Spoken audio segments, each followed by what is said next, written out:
12th. Might I have a bit of earth? Mary ran so fast that she was rather out of breath when she reached her room. Her hair was ruffled on her forehead, and her cheeks were bright pink. Her dinner was waiting on the table, and Martha was waiting near it. "Tha's a bit late," she said. "Where has tha been?" "I've seen Dickon," said Mary. "I've seen Dickon." "I knew he'd come," said Martha exultantly. "How does tha like him?" I think he's beautiful," said Mary in a determined voice. Martha looked rather taken aback, but she looked pleased too. "Well," she said, "he's the best lad as ever was born, but us never thought he was handsome. His nose turns up too much." "I like it to turn up," said Mary. "And his eyes is so round," said Martha, a trifle doubtful, "though they're a nice color." "I like them round," said Mary, "and they are exactly the color of the sky over the moor." Martha beamed with satisfaction. "Mother says he made 'em that color with always looking up at the birds and the clouds. But he has got a big mouth, hasn't he now?" "I love his big mouth," said Mary obstinately. "I wish mine were just like it." Martha chuckled delightedly. "It'd look rare and funny in thy bit of a face," she said. "But I knowed it would be that way when thou saw him. How did thou like the seeds and the garden tools?" "How did you know he brought them?" asked Mary. I never thought of him not bringing 'em. He'd be sure to bring 'em if they was in Yorkshire. He's such a trusty lad." Mary was afraid that she might begin to ask difficult questions, but she did not. She was very much interested in the seeds and gardening tools, and there was only one moment when Mary was frightened. This was when she began to ask where the flowers were to be planted. "Who did thou ask about it?" she inquired. "I haven't asked anybody yet," said Mary, hesitating. "Well, I wouldn't ask the head gardener. He's too grand, Mr. Roach is." "I've never seen him," said Mary. "I've only seen undergardeners and Ben Weatherstaff." "If I was you, I'd ask Ben Weatherstaff," advised Martha. "He's not half as bad as he looks, for all he's so crabbed. Mr. Craven lets him do what he likes, because he was here when Mrs. Craven was alive, and he used to make her laugh. She liked him.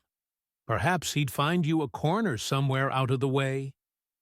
"If it was out of the way, and no one wanted it, no one could mind my having it, could they?" Mary said anxiously. "There wouldn't be no reason," answered Martha. "You wouldn't do no harm." Mary ate her dinner as quickly as she could, and when she rose from the table she was going to run to her room to put on her hat again. But Martha stopped her. "I've got something to tell you," she said. "I thought I'd let you eat your dinner first. Mr. Craven came back this morning, and I think he wants to see you." Mary turned quite pale. "Oh," she said. "Why? Why? He didn't want to see me when I came. I heard Pitcher say he didn't." "Well," explained Martha, "Mrs. Medlock says it's because of Mother. She was walking to Thwaite Village and she met him. She'd never spoke to him before, but Mrs. Craven had been to our cottage 2 or 3 times. He'd forgot. But Mother hadn't, and she made bold to stop him. I don't know what she said to him about you, but she said something as put him in the mind to see you before he goes away again tomorrow." "Oh," cried Mary, "is he going away tomorrow? I am so glad. He's going for a long time. He mayn't come back till autumn or winter. He's going to travel in foreign places. He's always doing it." "Oh, I'm so glad, said Mary thankfully. If he did not come back until winter, or even autumn, there would be time to watch the secret garden come alive. Even if he found out then and took it away from her, she would have had that much at least.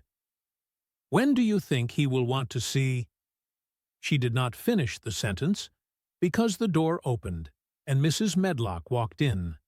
She had on her best black dress and cap, and her collar was fastened with a large brooch with a picture of a man's face on it. It was a colored photograph of Mr. Medlock, who had died years ago, and she always wore it when she was dressed up. She looked nervous and excited. "Your hair's rough," she said quickly. "Go and brush it. Martha, help her to slip on her best dress.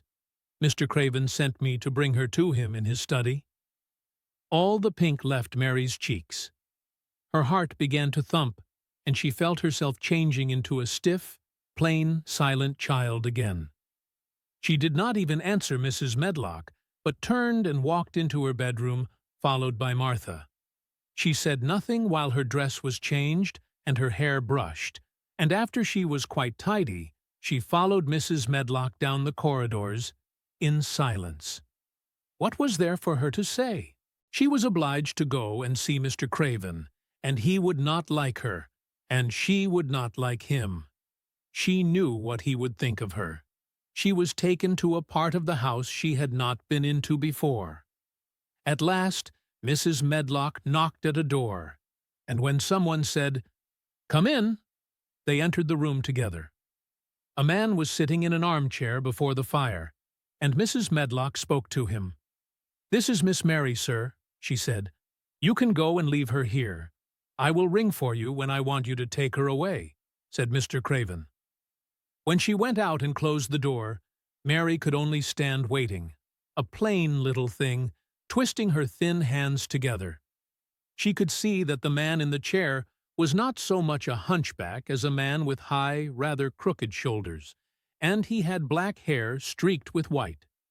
He turned his head over his high shoulders and spoke to her. "Come here," he said. Mary went to him. He was not ugly. His face would have been handsome if it had not been so miserable. He looked as if the sight of her worried and fretted him, and as if he did not know what in the world to do with her. "Are you well?" he asked. "Yes," answered Mary. "Do they take good care of you?" "Yes." He rubbed his forehead fretfully as he looked her over. "You are very thin," he said. "I am getting fatter," Mary answered in what she knew was her stiffest way. What an unhappy face he had! His black eyes seemed as if they scarcely saw her, as if they were seeing something else, and he could hardly keep his thoughts upon her. "I forgot you," he said. "How could I remember you? I intended to send you a governess or a nurse, or someone of that sort, but I forgot." "Please," began Mary. "Please." And then the lump in her throat choked her. "What do you want to say?" he inquired. I am too big for a nurse," said Mary, "and please don't make me have a governess yet." He rubbed his forehead again and stared at her. "That was what the Sowerby woman said," he muttered absent-mindedly. Then Mary gathered a scrap of courage. Is she Martha's mother?" she stammered. "Yes, I think so," he replied. "She knows about children," said Mary. "She has 12. She knows." He seemed to rouse himself. "What do you want to do?" "I want to play out of doors," Mary answered, hoping that her voice did not tremble. "I never liked it in India. It makes me hungry here, and I am getting fatter." He was watching her. "Mrs. Sowerby said it would do you good." "Perhaps it will," he said. "She thought you had better get stronger before you had a governess." "It makes me feel strong when I play, and the wind comes over the moor," argued Mary. "Where do you play?" he asked next. "Everywhere," gasped Mary. "Martha's mother sent me a skipping rope. I skip and run, and I look about to see if things are beginning to stick up out of the earth. I don't do any harm." "Don't look so frightened," he said in a worried voice. "You could not do any harm. A child like you." "You may do what you like." Mary put her hand up to her throat, because she was afraid he might see the excited lump which she felt jump into it. She came a step nearer to him. "May I?" she said tremulously. Her anxious little face seemed to worry him more than ever. "Don't look so frightened," he exclaimed. "Of course you may. I am your guardian, though I am a poor one for any child. I cannot give you time or attention. I am too ill and wretched and distracted, but I wish you to be happy and comfortable. I don't know anything about children, but Mrs. Medlock is to see that you have all you need. I sent for you today because Mrs. Sowerby said I ought to see you. Her daughter had talked about you. She thought you needed fresh air and freedom, and running about." "She knows all about children," Mary said again in spite of herself. "She ought to," said Mr. Craven. "I thought her rather bold to stop me on the moor, but she said Mrs. Craven had been kind to her." It seemed hard for him to speak his dead wife's name. "She is a respectable woman. Now I have seen you, I think she said sensible things. Play out of doors as much as you like. It's a big place, and you may go where you like, and amuse yourself as you like. Is there anything you want?" As if a sudden thought had struck him. "Do you want toys? Books? Dolls?" "Might I," quavered Mary, "might I have a bit of earth?" In her eagerness, she did not realize how queer the words would sound, and that they were not the ones she had meant to say. Mr. Craven looked quite startled. "Earth?" he repeated. "What do you mean?" "To plant seeds in, to make things grow, to see them come alive," Mary faltered. He gazed at her a moment, and then passed his hand quickly over his eyes. "Do you care about gardens so much?" he said slowly.